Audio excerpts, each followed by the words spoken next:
Good morning. Thursday. Today's Thursday, January 11th, 2024. I'm going to take these off because of the reflection. And I noticed right when I was getting ready to hit play, I have the situation that the little pulley thing is, so I'll be spending some time fishing that out. Oh, well, that's okay. It's all right. So interesting, this day in history today, 1569, the first recorded national lottery. As in, you pay some money to enter a lottery to potentially win some prizes. This was under the reign of Queen Elizabeth I. Odds were 1 in 16,000 that you would win anything, and it was essentially a fundraiser to restore some of the ships and harbors and some other projects in England. Quote on the advertisement, the reparation of the havens meaning harbors, the reparation of the havens, strength of the realm, and towards other such public good works. Not as successful as they thought, but for you gamblers out there, that one's for you. Today, 1838, was the first public demonstration of the use of Morse code by Samuel B. Morse and also Alfred Vail, but Morse is the one that gets credit for the Morse code. A series of dots and dashes.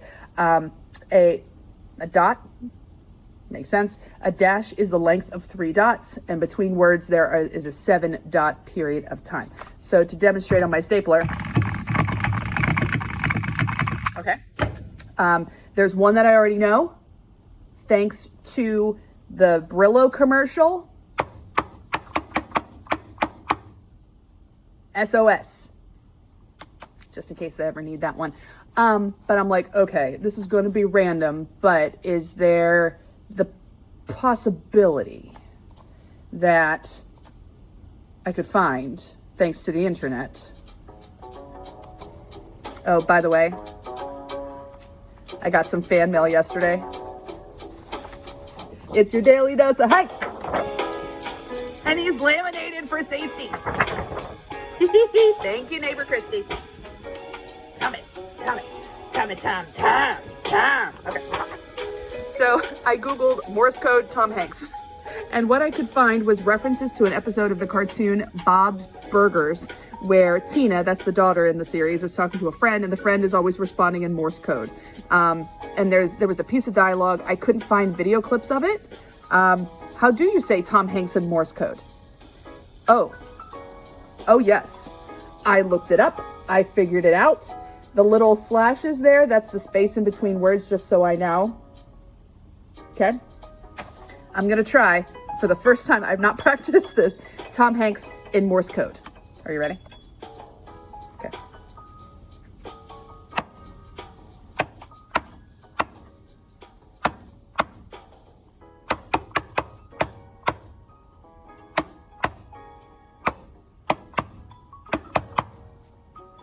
So I either just said Tom Hanks in Morse code or ordered a coffee from Dunkin' Donuts, one of the two. But I tried.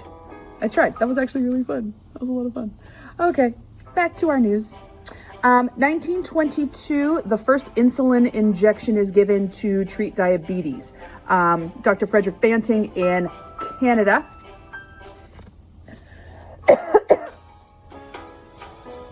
Connection to diabetes. Tom Hanks is a type 2 diabetic. He's been very vocal about this, trying to reduce some of the stigma about diabetes, especially type 2. He shared his doctors think because he had gained and lost weight so many different times and in such drastic and probably not so safe ways, we weren't as good at this kind of stuff in the 80s and 90s, that it had an impact on his system. So keep taking care of yourself, Tom. Everybody, take good care of yourself. And might as well just hit play on this song again. This day, 1927, is the founding of the Academy of Motion Picture Arts and Sciences. The award ceremony for the Academy of Motion Picture Arts and Sciences, we call it, us average peeps, the slang, the Oscars. And just in case you wanted to know, Tom Hanks was nominated for the following films: Big, Philadelphia, Forrest Gump, Saving Private Ryan, Castaway, and that was all for the Best Actor category, and nominated for Best Supporting Actor in It's a Beautiful Day in the Neighborhood. He did win twice, once for Philadelphia and once for Forrest Gump. Lots of other things going on today. It's Alexander Hamilton's birthday. Yes, Alexander Hamilton. There's a few conflicting dates. 1755 is the one I've seen the most.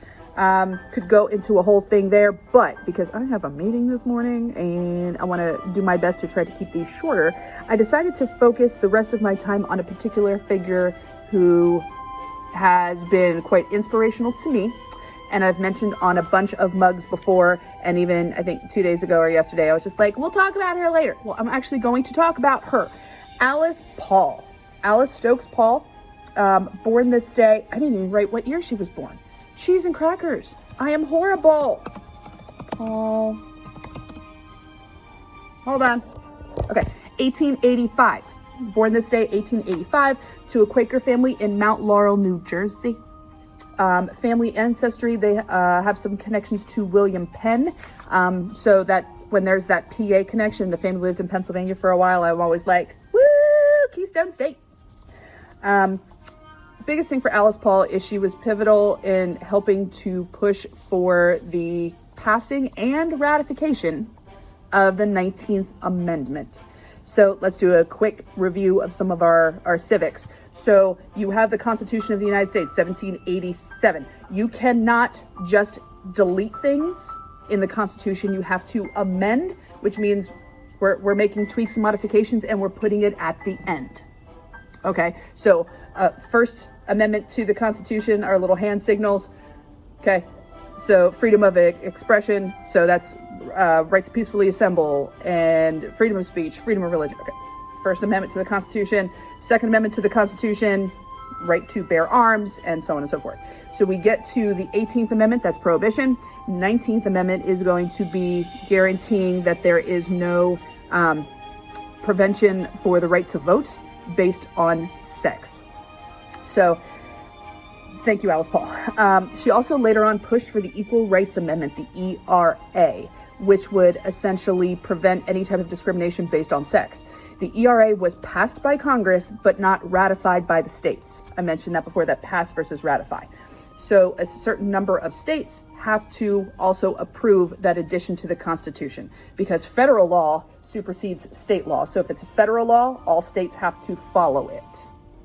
The ERA did, again, pass. It was not ratified by enough states. You can even do some digging online. The Equal Rights Amendment still has not passed, even in our year 2024. There are, of course, other provisions in place to prevent discrimination based on one's sex. But one thing I did not know, she was pivotal in having women included in the Civil Rights Amendment of 1964. Starting when she was young, her mother was a member of the National American Women's Suffrage Association, NASAW, not Nassau as in the Bahamas, or NASA, like the National Aeronautics and Space Administration. Those are all very different things. But the the National American Women's Suffrage Association. So she got to see the exercising of that First Amendment right to peacefully assemble and to try to initiate change within our country, which is pretty cool. She attended Swarthmore. She was in student government and majored in biology. So for women in her period of time, you have a college degree. What are you going to do? You're going to teach. There's nothing wrong with being a teacher. Just saying. But she didn't want to teach. That's okay. Respect. So she instead did a fellowship in New York City on the Lower East Side at the Rivington Street Settlement House. And this is when she was exposed to the idea of social work, realizing there's a lot of improvements that need to happen, not just for those who are in tough financial straits, but also women. This helped to encourage some of her next steps.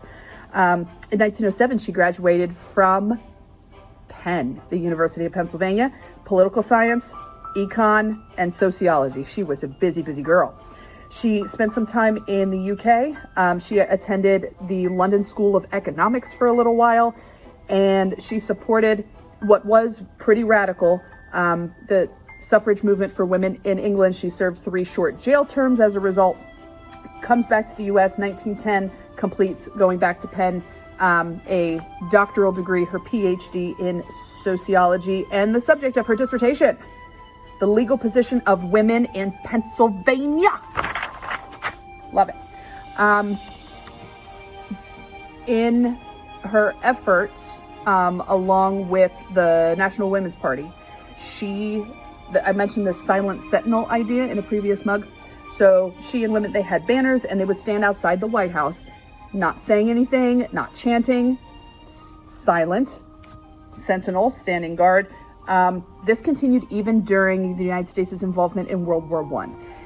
This did not come across in a very positive way for the majority of Americans, because like, we're in wartime and you're protesting the president